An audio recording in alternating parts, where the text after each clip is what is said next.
मुझे बहुत गुस्सा आता है, प्लीज इन बड़े बड़े यूट्यूबर्स के जाल में मत फंसना। फिजिक्स जनरली हर साल आसान आती है, पर इस साल मैं जानता हूँ तुम्हारे मैथ्स के सवाल तुमसे नहीं बनते हैं, बट ऐसा नहीं होना चाहिए कि मैथ्स के कारण तुम्हारा सिलेक्शन रुक जाए। क्या केमिस्ट्री में एनसीईआरटी करनी चाहिए? मैं बताता हूँ ना। आज मैं तुमको मैथ्स, फिजिक्स और केमिस्ट्री तीनों की सबसे बेस्ट स्ट्रेटजी देने वाला हूँ। अब देखते हैं कौन तुम्हारा सिलेक्शन रोकता है। तो जेई सोसाइटी का एक पोल करवाया था मैं, जिसमें मेरा सवाल ये था कि तुम्हारे रीसेंट मॉक टेस्ट में मार्क्स कितने आ रहे हैं। तो उसका रिजल्ट देखो क्या है। तुम खुद समझो कि इतना ज्यादा कंपटीशन हो गया है कि तुम किसी भी स्लैब में हो, तुम्हारे जैसे बहुत लोग हैं। तो जब कंपटीशन इतना ज्यादा हो जाता है ना, तो what you need to focus is कि एक बार के लिए कंपटीशन से साइड हटो, अपने ऊपर फोकस करो कि तुम अपने मार्क्स को कैसे बढ़ा सकते हो। क्योंकि समय बहुत कम है, सिर्फ 3 महीने बचे हैं। 3 महीने कैसे?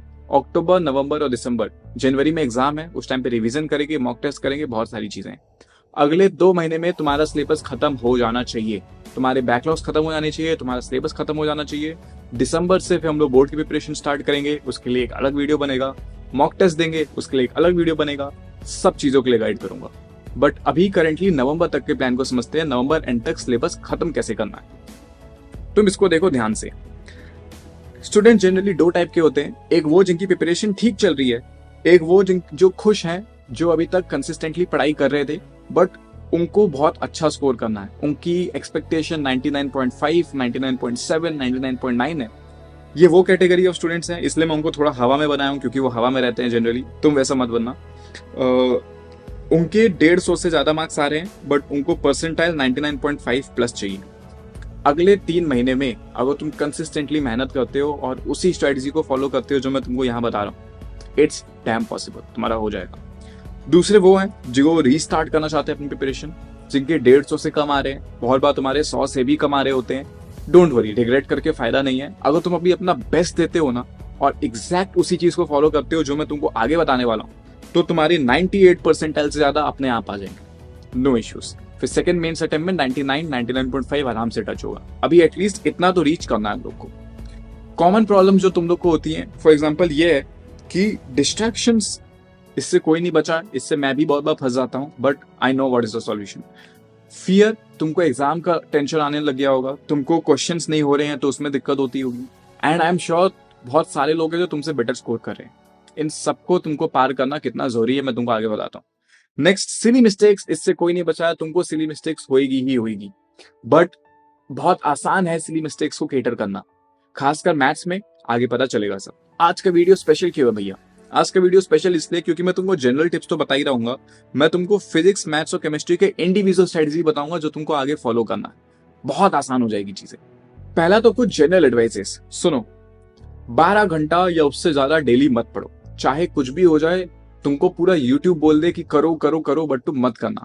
रीजन इज दैट अगर तुम रोज बहुत ज्यादा पढ़ाई करोगे और इसको करते जाओगे, कम सो के, कम अपना ध्यान रख के, या फिर कम अपने दिमाग को पीस देते हुए, तो तुम्हारी एफिशिएंसी कम हो जाएगी, तुम ढंग से पढ़ाई नहीं कर पाओगे।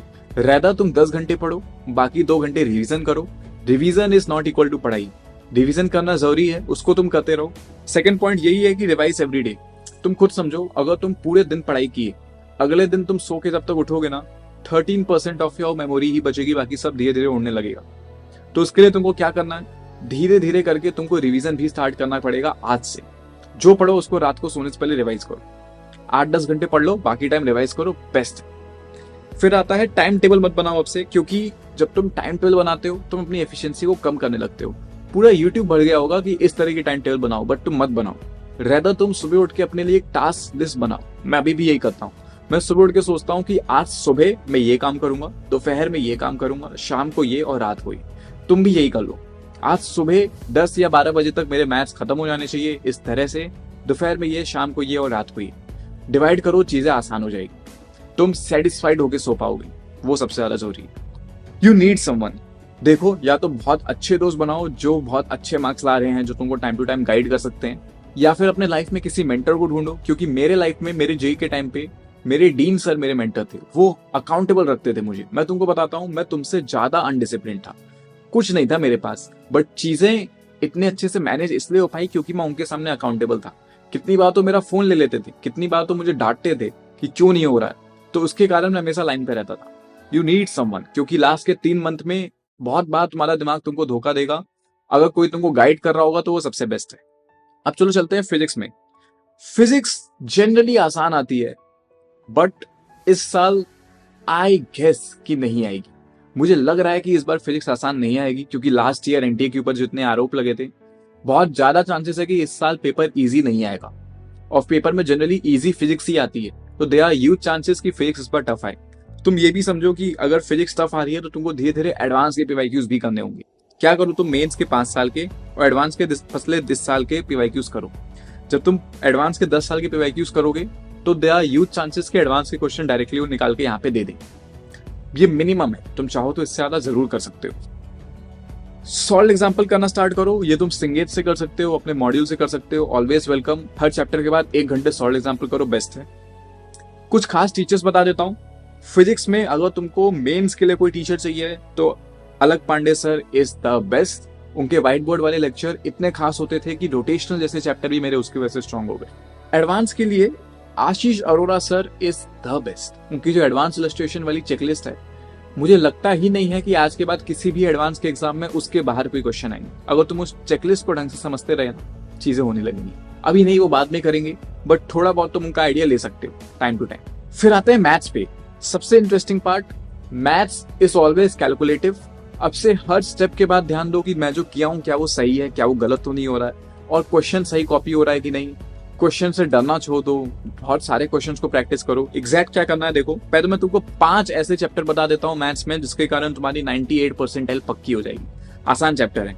मैट्रिक्स एंड डिटरमिनेंट, वेक्टर और 3D जनरली ये साथ में पढ़ाया जाता है। सीक्वेंस एंड सीरीज, तुमको पता है कितना आसान चैप्टर है ये। बाइनोमियल थ्योरम, गिन के 2 या 3 ही मॉडल है जो फाइनल एग्जाम में आते। तुम पीवाईक्यूज करो, अपने आप तुमको आसान लगेगा। Limits and continuity, interesting chapter है। लोग डरते हैं इससे, बट इससे सवाल भी अच्छे खासे आते हैं और सेम मॉडल्स पे आते हैं, तो पीवाईक्यू कर लो, काफी है। मैथ्स में अगर तुमसे क्वेश्चन नहीं बन रहे हैं तो उसका एक ही सॉल्यूशन है, दैट इज सॉल्व्ड एग्जाम्पल। जितने ज्यादा हो सके उतने ज्यादा सॉल्व्ड एग्जाम्पल करना स्टार्ट करो, चाहे 2 घंटे भी क्यों ना लग रहे हो, बट तुमको एक एक क्वेश्चन के पीछे की साइकोलॉजी समझना पड़ेगा सॉल्व्ड एग्जाम्पल करते हुए। कर लोगे। फिर आते हैं teachers. Maths is all about तुम कितने एफिशिएंटली एक क्वेश्चन को कर पाते हो। Nishant Vora sir is the best for this. Nishant Vora sir जिस तरह से ट्रिक्स बताते हैं, शॉर्टकट्स बताते हैं, इसके कारण मेरे फाइनल एडवांस के एग्जाम में भी 15-20 सेकंड में एक क्वेश्चन का आंसर आ गया था, क्योंकि मुझे उनकी एक ट्रिक याद थी। तुमको कोई भी कंसेप्ट समझ में नहीं आ रहे हो ना, तो अरविंद कालिया सर वेदांतु के टीचर हैं, शायद वो स्विच भी किए हैं, मुझे आइडिया नहीं है। वो बहुत अच्छा पढ़ाते हैं। उनके कंसेप्ट समझाने का तरीका बहुत अच्छा है, बहुत प्यार से समझाते हैं, अंदर घुस जाएगा वो कंसेप्ट। तो कुछ भी समझ में ना आ रहा हो, ही is the best.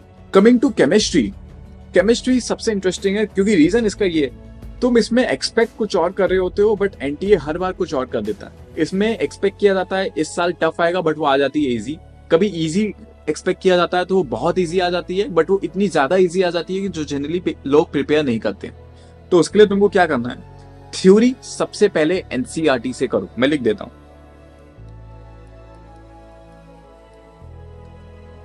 Questions PYQ से करो और कहीं से मत करो। ऑर्गेनिक, इनऑर्गेनिक, फिजिकल, तीनों में पीवाईक्यू के बाहर से सवाल नहीं आएंगे, उनको अच्छे से कर लो। और मैं तुमको बताता हूं, केमिस्ट्री में YouTube is the best. YouTube पे बहुत अच्छे केमिस्ट्री टीचर्स हैं। अनअकैडमी पे भी कुछ बहुत अच्छे अच्छे टीचर्स हैं जो मुझे जनरली पसंद आए हैं। पंकज सर भी बहुत अच्छे हैं जो तुमको ऑर्गेनिक बहुत अच्छे से करवा देंगे, फिजिकल बहुत अच्छे से करवा देंगे। तो यूट्यूब से तुम एनसीईआरटी लेवल की प्रिपरेशन भी कर सकते हो। एनसीईआरटी लेवल की प्रिपरेशन तुम एनसीईआरटी एग्जाम्पलर से भी कर सकते हो। And PYQ is always there. कुछ क्लिक हुआ, अगर तुम अपनी प्रिपरेशन अभी रीस्टार्ट भी करने जाओगे ना, तो भी ये करना आसान है, क्योंकि तुमको सब में थ्योरी करना है, यूट्यूब से, वन शॉट से, एनसीईआरटी से। तुमको उसके क्वेश्चंस करने हैं पीवाईक्यू, और कुछ कुछ में सॉल्व एग्जाम्पल। किसमें क्या करना है मैं तुमको ऊपर बता चुका हूँ।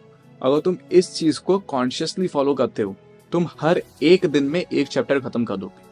नहीं तो 1.5 या 2 दिन में तो बड़े बड़े चैप्टर्स भी खत्म हो जाएंगे। तुम अगर ये काम रोज करते हो तो विद इन नेक्स्ट 2 मंथ्स तुम सारे चैप्टर्स को खत्म कर दोगे आराम से। अगर तुम अभी तक यहाँ बैठे हो, इसका मतलब तुम सीरियस हो, तुमको अभी तक का कंटेंट पसंद आया है, तो I have a bonus for you. Mock test के स्कोर मैटर करते हैं? एकदम नहीं। मैं तुमको एक ऐसी बात बताने वाला हूं जो जनरली पूरा यूट्यूब इसका उल्टा बताता है, बट ये सत्य है।